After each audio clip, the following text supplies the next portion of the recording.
오늘도 이 자리에 함께 하신 저와 여러분에게 하나님의 크신 은혜가 함께 하시기를 주님의 이름으로 축복드립니다. 우리 서로 인사하겠습니다. 잘 오셨습니다. 한 주간도 수고하셨습니다. 네, 서로를 보면 너무 반갑죠? 반가운가요? 네. 옆을 한번 둘러보시기 바랍니다. 혹시 빠진 얼굴들이 있나 한번 보시기 바랍니다. 잘 모르겠죠. 여러분 많이 기도해 주시고 그분들도 같이 참여할 수 있도록 여러분들이 많이 이렇게 기억나시는 대로 기도해 주시기 바랍니다. 혹시 아시는지는 모르겠지만 시편 119편은 닭관체라고 부릅니다. 닭관체. 그 좀 어려운 말이죠. 밟을 답, 갓관. 그러니까 머리에 쓰는 갓관. 그러니까 그래서 이게 좀 쉬운 말로 하면 머리를 밟아가는 문체. 근데 뭐 어려운 게 아니라 이거죠. 히브리어의 알파벳이 22자입니다. 22자.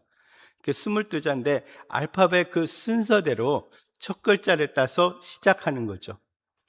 그래서 그 머리를 밟아간다 그래서 첫머리, 그러니까 A로 시작해서 B로 시작해서 C로 시작해서 이렇게 순서대로 그 노래를 하는 것이 닭관체입니다.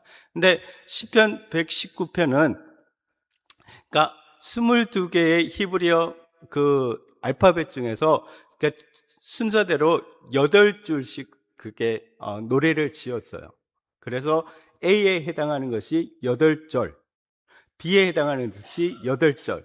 그래서 22개의 연으로 되어 있습니다. 그러니까 그 절을 모아서 연이라고 그러는데 22연이 되는 거죠. 그래서 8개씩 하니까 곱하기 해보면 176절이 되는 것입니다. 그래서 오늘 119편은 176절의 긴 장이 되는 긴 시가 되는데 이 시의 전체적인 내용은 뭐냐면 하나님에 대한 말씀입니다. 말씀. 그러니까 하나님 말씀에 대해서 찬양하면서 그 말씀이 얼마나 깊이 있는가, 또 그 시인이 하나님의 말씀을 얼마나 깊이 사랑하는가를 노래하고 있는 것입니다. 그런데 오늘 우리가 읽은 본문은 그 22연 가운데 13번째 해당하는 연으로 그 M, 그러니까 우리로 말하면 미음에 해당하는 그런 본문입니다. 그래서 M으로 시작해서 주의 법, 곧 하나님의 말씀을 사랑하는 자들에게 주시는 하나님의 복을 이야기하고 있습니다. 그러니까 하나님의 말씀을 사모하는 자가 어떤 복을 받게 되는가에 대해서 이 8절에 해당하는 이 연에서 노래하고 있는 것입니다. 저와 여러분이 읽으신 것처럼 본문은 이렇게 시작하고 있습니다. 97절을 보시면 내가 주의 법을 어찌 그리 사랑하는지요. 내가 그것을 종일 작은 소리로 엎소리나이다. 근데 보시면 시인은 자신이 억지나 강요에 의해서가 아니라 스스로 엄청나게 사랑하고 있다는 것을 스사 의문문을 통해서 말하고 있습니다. 내가 주의 법을 어찌 그리 사랑하는지요. 그러니까 지금 묻고 있는 것이 아니라 이걸 갖다가 뭐 하는 거예요? 내가 정말 하나님의 말씀을 너무너무 사랑한다라는 것을 표현하고 있는 것입니다. 그래서 특별히 히브리어로 보면 이 뭘로 시작한다고요? M으로 시작한다는 거죠. 그렇죠? 그 M에 그 자음을 붙여서 마로 시작해요. 이 마가 어떤 뜻이 있느냐면 어찌 그리. 그러니까 내가 주의 법도를 어찌 그리 사랑하는지요 라고 이야기를 하고 있는데 이 어찌 그리가 제일 앞에 나오는 거야. 그러니까 내가 얼마나 사랑하는지 아무도 모를 거예요. 내가 주의 법을, 주의 말씀을 얼마나 사랑하는지 모를 거예요. 이렇게 노래하고 싶다는 거예요. 그러니까 하나님의 말씀을 너무너무 사랑하는 거예요. 그냥 누가 시켜서가 아니라 억지로 그렇게 강요해서가 아니라 내 마음속에서 막 정말 주의 말씀을 읽을 때마다, 들을 때마다, 그 말씀을 이렇게 볼 때마다 내 마음속에서 너무너무 사랑하는 마음이 넘쳐난다는 거예요. 특별히 그 말씀을 좋아하는 마음을 뭐라고 표현합니까? 사랑한다고 표현하고 있다는 거예요. 그러니까 단순히 호감을 느끼는 정도가 아니라 깊은 애정과 즐거움을 가지고 있다는 거예요. 103절을 우리가 보시면 얼마나 좋아하는지 그 맛이 꿀보다 더 달다고 표현하고 있다는 거예요. 여러분, 성경을 읽으면서 여러분 어떤 느낌을 가지고 있습니까? 목사님은 성경은 읽으라고 하긴 했는데 읽으면 수면제입니다. 내가 잠이 안 올 때 성경을 펴놓으면 어찌 그리 달게 자는지.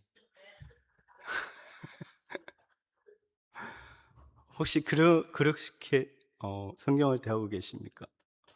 그러니까 지금 시인은 이 성경을 볼 때마다 너무너무 좋아가지고, 너무 그 마음속에서 너무 좋아가지고 주체할 수가 없는 거예요. 내가 주의 법을 얼마나 사랑하는지 여러분 아십니까? 너무너무 사랑한다는 거예요. 여러분의 안에 이러한 마음이 넘쳐나기를 주님의 이름으로 축복드립니다. 네. 그러니까 금요일 날도 한번 말씀을 드렸는데, 주의 말씀이라고 할 때 구약에서는 뭐라고요? 하나님의 율법과 규례를 주의 말씀이라고 우리는 표현을 합니다. 근데 신약에 오면 조금 달라져요. 뭐라고 이야기합니까? 복음. 그러니까 예수님께서 이 땅에 오셔서 죽으시고 살아나시고 우리를 구원하셨다라는 복음, 그 복음의 진리에 대한 말씀들이 그 말씀이라고 표현을 합니다. 그러면 오늘날에는 우리가 이 성경과 관련된 그 말씀들, 해석들, 교훈들, 이걸 갖다가 주의 말씀이라고 이야기를 합니다. 그렇다고 한다면 정말 우리가 하나님의 성경, 이 말씀을 읽을 때마다, 그 말씀을 들을 때마다 우리 안에 뭐가 넘쳐나는 거야? 하나님에 대한 사랑, 그 말씀에 대한 사랑이 넘쳐난다. 여러분 안에 그런 마음들이 넘쳐나기를 주님의 이름으로 축복드립니다. 목사님, 힘들어요. 말씀 읽기가 얼마나 힘든지요. 그게 아니라 말씀을 들을 때마다 너무너무, 읽을 때마다 너무너무 좋아지는 그 마음이, 그 은혜가 여러분 안에 넘쳐나기를 주님의 이름으로 축복드립니다.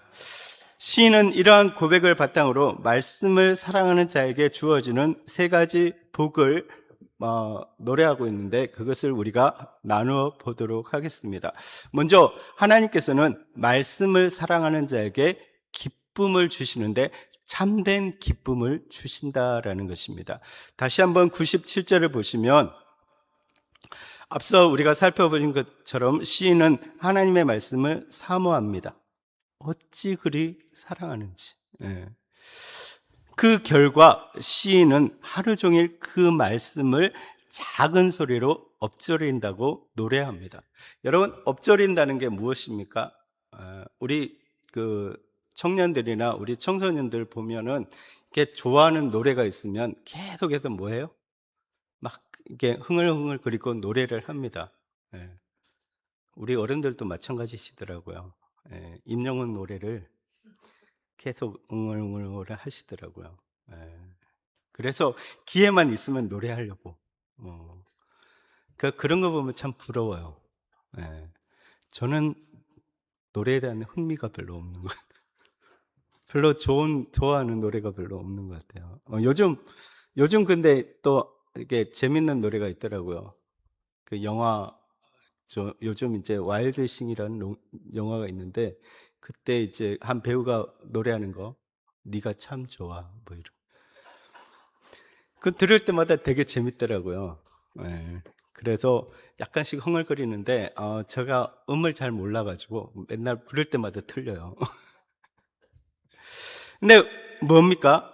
그러니까 읊조린다라는 것은 단순히 어떤 읽는다는 정도가 아니라 그 읽은 말씀들을 계속해서 되새기고 생각하고 마음으로 반복해서 그것을 이야기한다는 거예요.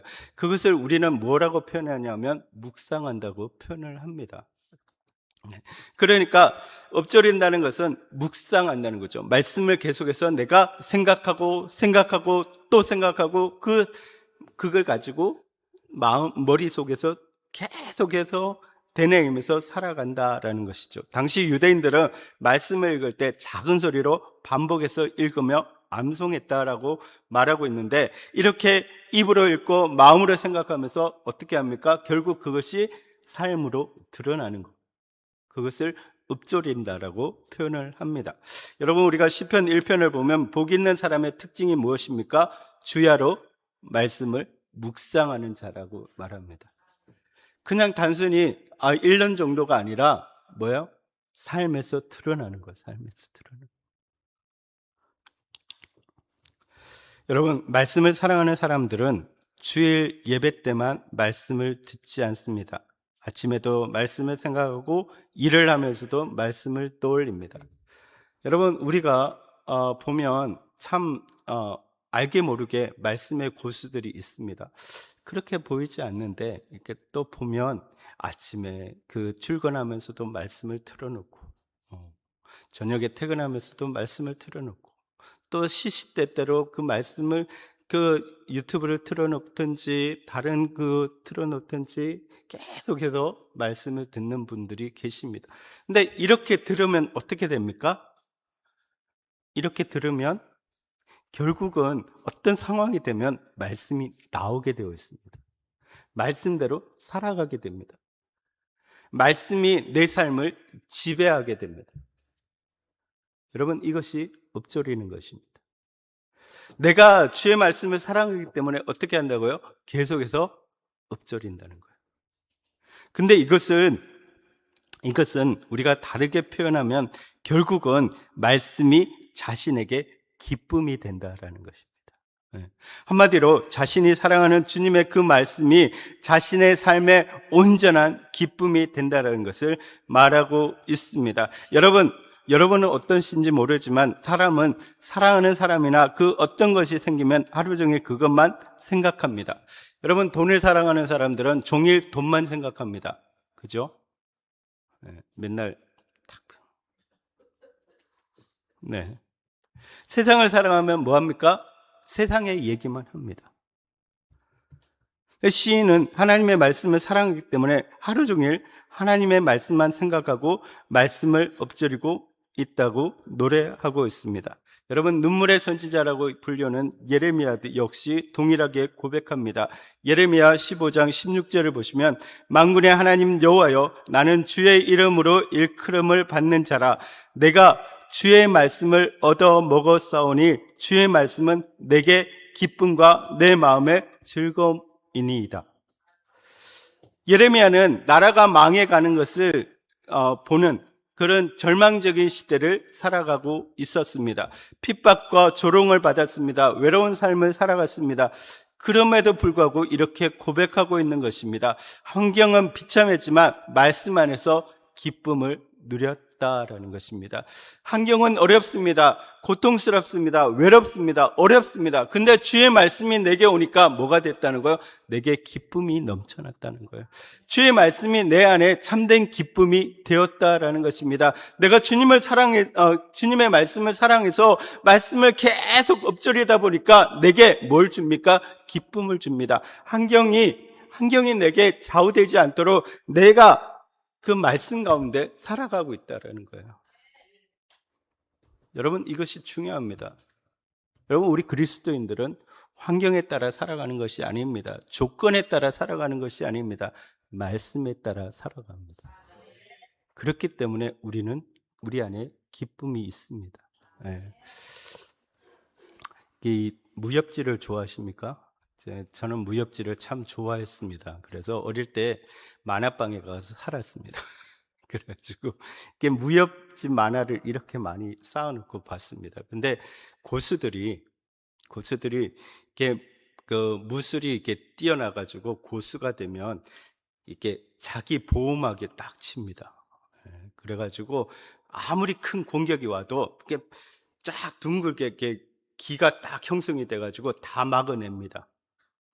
혹시 그런 걸 보신 적이 있으십니까? 예, 그래서 이렇게 힘을 꽉 이렇게 주면 이렇게 보호막이 딱 생깁니다. 그래서 막 어떤 공격이 와도 다 막아냅니다. 예. 여러분, 우리가 말씀 안에 살아가면 말씀이 우리의 보호막이 될 줄 믿습니다. 그 안에 있으면 안전합니다. 그 안에 있으면 어떤 공격이 와도 나는 그 안에서 안전하고 기쁨을 누릴 수 있다는 것입니다.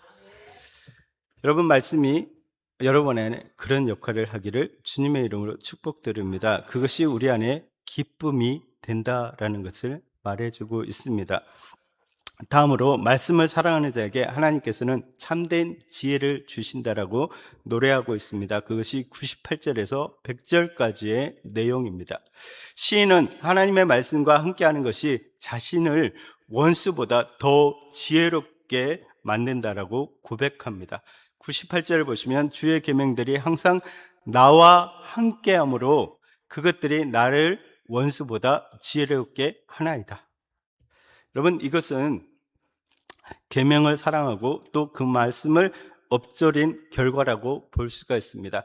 그러니까 우리가 잘 구절을 보면 내가 주의 법을 사랑합니다. 그래서 그 결과 어떻게 합니까? 내가 매일의 삶에서 그것을 엎드립니다. 근데 엎드리면 그 결과가 무엇입니까? 지혜롭게 한다는 거예요. 우리를 지혜롭게 한다는 거예요. 근데 시인에게는 많은 원수들이 있었습니다. 그들은 세상 경험이 많고 계략에 능하고 힘과 권력을 가진 자들이었습니다. 그들은 시인을 해치기 위해서 웅덩이, 그러니까 함정을 파고 거기에 시인이 빠지도록 기다리고 있습니다. 또한 그들은 시인을 몰락시키기 위해서 호시탐탐 기회를 노리고 있었습니다. 그런데 시인은 자신이 이런 자신의 그 대적들, 그러니까 악한 자들의 유혹과 위협을 막기 위해서 이런저런 준비를 하는 것보다 뭘 한다는 거예요? 하나님 말씀에 집중한다는 거예요. 하나님의 말씀을 자신의 것으로 만드는 것이 더 지혜롭게 하는 것이라고 말하고 있습니다. 여러분, 우리가 어떤 어려움을 당하면, 고통을 당하면 그것을 해결하기 위해서 사람들을 찾아가고 뭔가를 해보려고 하고 뭔가 지혜를 구하고 막 다닙니다. 그런데 성경은 그렇게 하지 말라라고 이야기합니다. 내가 어려움을 당하고 고통을 당할 때 어디로 더 가까이? 말씀으로 더 가까이 가라고 말하고 있습니다. 그것이 더 지혜로운 것이라고 말하고 있습니다. 원수들은 사람의 계산으로 판단하지만 말씀을 사랑하는 사람들은 하나님의 관점으로 판단하기 때문입니다. 그 대표적인 인물이 누구입니까? 다윗입니다. 여러분, 사울이 다윗을 죽이기 위해서 계속해서 추격해 왔습니다. 근데 그러는 동안에 다윗은 사울을 죽일 수 있는 기회가 2번 있었습니다. 그 목전에서 죽일 수 있었습니다. 그 부하들도 이렇게 이야기합니다. 이것은 하나님이 주신 기회입니다. 이 기회를 놓치면 안 됩니다. 인간적으로 생각하면 지혜롭습니다. 하나님이 주신 기회니까. 이때 처단하고 나면 나는 좀 편안해질 거야. 이제 나는 왕이 될 거야. 그렇게 생각할 수 있습니다. 그것이 세상적으로 볼 때는 지혜롭다고 생각합니다. 그런데 다윗은 그러지 않았습니다. 뭐라고 이야기합니까? 여호와의 기름 부음 받은 자를 내 손으로 해할 수 없다. 그의 행동은 하나님의 말씀을 기준으로 했다라는 거예요. 그 결과 어떻게 되었습니까? 하나님께서 다윗의 길을 열어주신 것입니다. 어느 것이 더 지혜롭습니까? 어느 것이 더 그리스도인답습니까? 여러분, 세상의 지혜를 쫓아갈 것이 아니라 하나님의 말씀을 따르는 여러분 되시기를 바랍니다. 그럴 때 하나님께서 더 지혜롭게, 더 그리스도인답게 우리를 만들어 가실 줄 믿습니다. 당장 일어나는 그 일들 때문에 여러분 주저하지 마시기 바랍니다. 정말 말씀을 따라 살아가는 여러분 되시기를 주님의 이름으로 축복드립니다. 그것이 참된 지혜라고 말하고 있습니다. 더 나아가 시인은 자신의 명철함이 노인보다 낫다라고 노래합니다. 99절을 보시면 내가 주의 증거들을 엎조림으로 나의 명철함이 나의 모든 스승보다 나으며 라고 말하고 있습니다. 그러니까 시인은 자신의 명철함이 누구보다요? 스승보다 낫다라고 말하고 있습니다. 그 이유가 무엇입니까? 하나님의 말씀을 엎조리기 때문에, 묵상하기 때문이라는 것입니다. 여러분, 이것은 스승을 무시한다라는 의미가 아닙니다. 당시 스승은, 지금 여기서 말하고 있는 스승은 율법을 가르치는 학자들입니다. 그러니까 그들은 지식을 가지고 있었습니다. 말씀을 많이 알았습니다. 그런데 말씀을 많이 아는 것과 하나님의 뜻을 아는 것과는 달랐다는 거예요. 물론 말씀을 많이 알면 하나님의 뜻을 알 가능성이 높습니다. 그런데 우리는 뭐예요? 지식보다 하나님의 뜻을 먼저 생각해야 된다는 거예요. 우리가 말씀을 읽으면서 지식으로 아는 것이 아니라 말씀을 읽으면서 우리는 뭘 생각해야 됩니까? 하나님의 뜻이 무엇인가를 생각해야 된다는 것이에요. 그러니까 스승은 율법을 많이 알았습니다. 그래서 율법을 가르치고 있었습니다. 그러나 그들은 하나님의 뜻에는 그 길을 닫았다는 거예요. 그 스승보다 하나님의 뜻을 찾아가는 그 사람이 더 지혜롭다고 말하고 있습니다. 여러분, 정말로 여러분들이 하나님을 더 깊이 알아가는, 그래서 말씀 가운데서 하나님을 알아가는 여러분 되시기를 주님의 이름으로 축복드립니다. 그럴 때 그보다 더 지혜로울 수 있다라는 것입니다. 또 하나님의 말씀을 지키는 것이 노인보다 더 명철하다라고 말씀하고 있습니다. 이거 역시 마찬가지입니다. 노인들은 단순히 나이가 많은 사람이 아니라 지도자, 관료, 지혜자들을 이야기합니다. 그런데 사람이 아무리 지혜롭다 하더라도 하나님 말씀과는 비교할 수가 없다라는 것입니다. 여러분, 요즘 보면 세상의 사람들은 자꾸만 다른 곳을 찾아갑니다. 지혜를 찾아갑니다.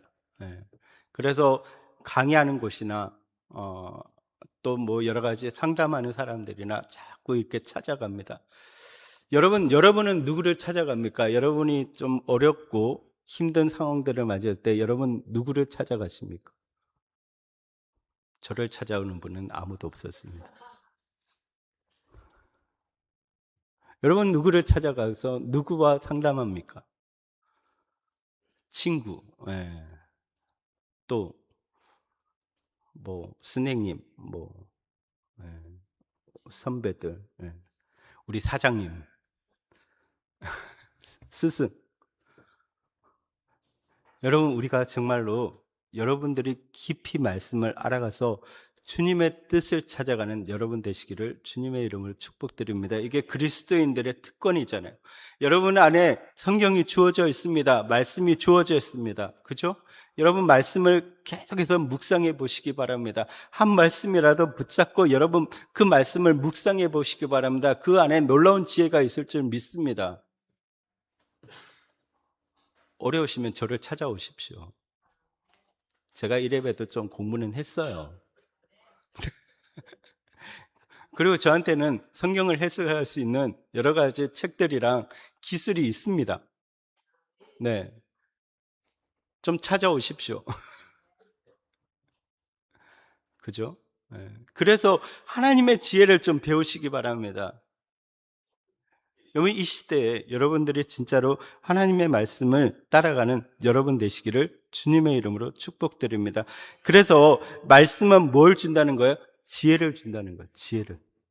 여러분들이 정말 모든 스승보다, 노인보다, 모든 사람들보다 지혜로운 지혜를 주신다라는 것을 말해주고 있습니다. 마지막으로 하나님께서는 말씀을 사랑하는 자에게 악을 멀리하고 영적인 분별력을 갖게 해 주신다라고 노래하고 있습니다. 악을 멀리하고 영적인 분별력을 가지고 살아갈 수 있다는 것은 뭐냐면 한마디로 거룩한 삶을 살아가도록 해 주신다라는 것을 말해주고 있습니다. 그것이 101절에서 104절까지의 말씀입니다. 앞서 우리가 살펴보신 것처럼 시인은 말씀을 사랑함으로 참된 기쁨을 맛보고 참된 지혜를 얻을 수 있다라고 말하고 있습니다. 그리고 이제 그 지혜와 기쁨이 실제 삶에서 열매로 나타나는데 바로 거룩한 삶이라는 것입니다. 여러분, 말씀을 읽으면 즐거워요. 즐겁지 않은 자들은 나에게 올지어다. 예, 말씀을 읽으면 즐거워요. 말씀을 읽으면 그 안에서 뭘 얻어요? 지혜를 얻어요. 그렇다면 이제 뭐가 되는 거예요? 그 말씀대로 살아가는 거예요. 그게 거룩한 삶이고 그리스도인의 삶이라는 것입니다.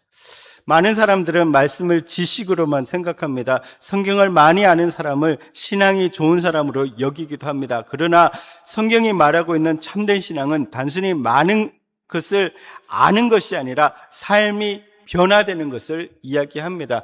여러분, 이것이 중요합니다. 여러분, 성경을 많이 아는 것이 중요한 것이 아니라 성경 한 구절이라도 그 말씀대로 변화된 삶을 살아가는 것이 중요합니다. 여러분, 그리스도인들이 욕먹는 이유가 무엇입니까? 말씀대로 살아가지 않기 때문입니다.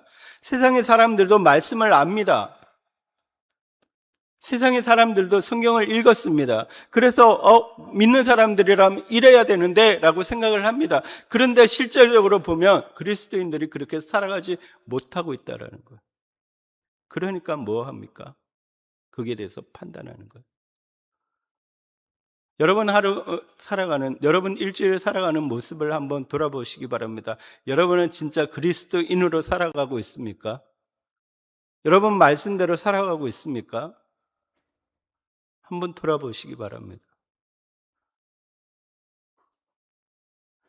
여러분, 우리가 진짜 이 문을 나서는 순간에 여러분은 어떤 모습으로 살아갑니까? 세상과 똑같이 살아갑니까? 똑같이 말하고 똑같이 행동하고 똑같이 생각하며 살아가고 있습니까? 똑같은 것을 추구하고 살아갑니까?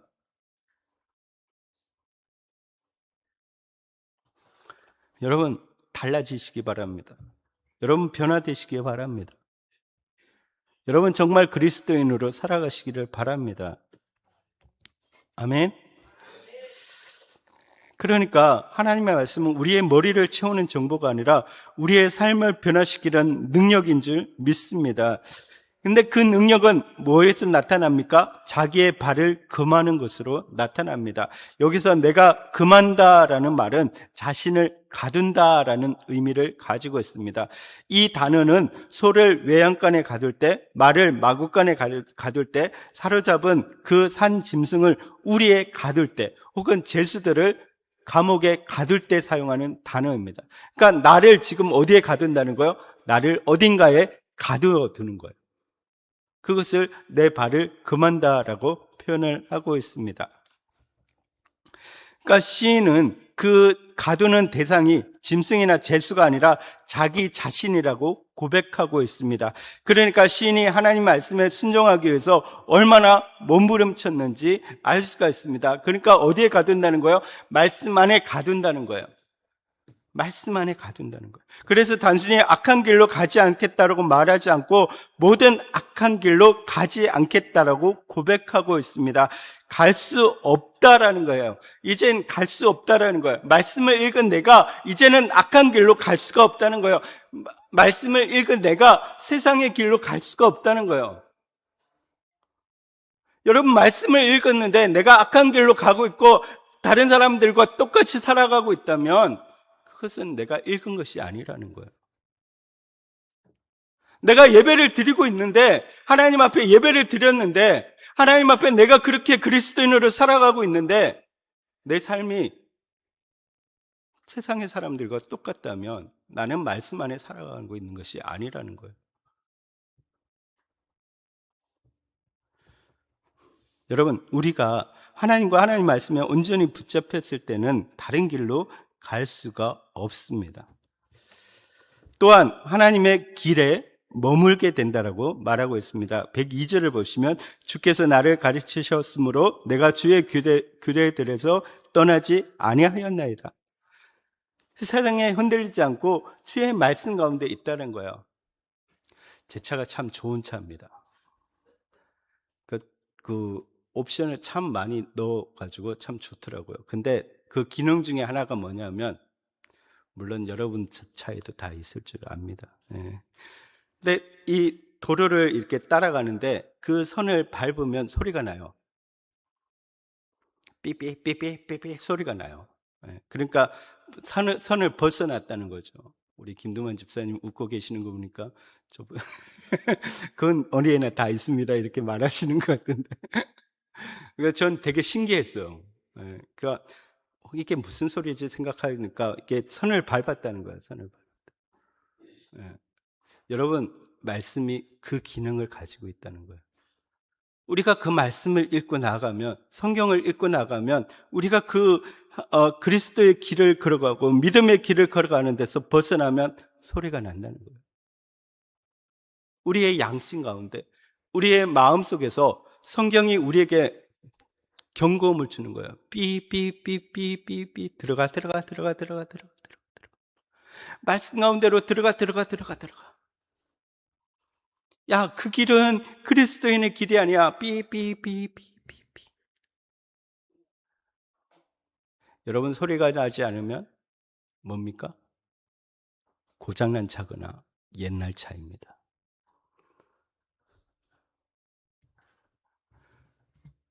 여러분, 우리의 마음에서 진짜 소리가 나지 않는다면 여러분 그리스도인이 아니거나 여러분 마음속에서 말씀이 고장난 겁니다. 여러분, 우리가 말씀을 엎드리고 말씀대로 살아가면 어떻게 된다고요? 영적인 분별력이 있기 때문에 우리의 가는 길이 진짜 바른 길인지 아닌지 알 수 있다는 거예요. 말씀 안에서 살아가고 있는지 보인다는 거예요. 느껴진다는 거예요. 소리가 난다는 거예요. 여러분 안에 그러한 모습이 있기를 주님의 이름으로 축복드립니다. 여러분, 요셉이 그랬습니다. 수많은 시험과 자멸 앞에서도 하나님의 말씀을 붙잡았기 때문에 믿음의 길을 떠나지 않았습니다. 다니엘도 마찬가지였습니다. 그는 왕의 명령보다 하나님의 뜻을 선택해서 기도하는 일을 멈추지 않았습니다. 힘들고 어렵다 할지라도 기도했습니다. 기도하지 않으면 어떻게 됩니까? 삐삐삐 소리가 납니다. 바울 역시 마찬가지였습니다. 그리고 나서 더 나아가면 선악을 분명하게 분별한다라고 말하고 있습니다. 103절에서 104절입니다. 주의 말씀맛이 내게 어찌 그리 단지요 내 입의 꿀보다 더 단이이다. 주의 법도들로 말미암아 내가 명철하게 되었으므로 모든 거짓 행위를 미워하나이다. 내가 정말 살아가면서 영적인 분별력이 생겨가지고 말씀을 보니까 이게 다 잘못된 행위라 생각되니까, 거짓된 행위라고 생각하니까 그것을 분별해서 내가 그것으로부터 떨어지는, 그 길을 가지 않는 그런 모습을 보인다라는 것입니다. 여러분, 정말 말씀을 읽으시기 바랍니다.